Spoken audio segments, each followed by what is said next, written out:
దాహం వేసిన కాకి కథ. తెలుగు ఎక్కడో ఒక ఊరిలో ఒక కాకి ఉండేది. ఒకరోజు వేసవిలో అది చాలా దాహంగా అనిపించింది. అది ఎక్కడా నీరు దొరకదా అని వెతుకుతూ పోయింది. చాలాసేపటికి ఒక చిన్న మట్టికుండ కనిపించింది. కాకి దగ్గరికి వెళ్ళి చూసింది.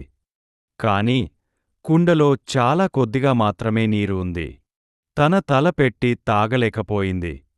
కాకి చాలా ఆలోచించింది. అప్పుడు దానికి ఒక మంచి ఆలోచన వచ్చింది. అదంతటా రాళ్లు వెతికి తెచ్చి ఒకటొక్కటిగా కుండలో వేసింది. కొద్దిసేపటికి నీరు పైకి వచ్చేసింది. కాకి సంతోషంగా ఆ నీటిని తాగింది. తన దాహం తీర్చుకుంది.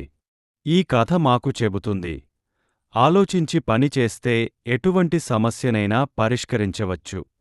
ఈ కథ పిల్లలకి మంచి పాఠం నేర్పిస్తుంది.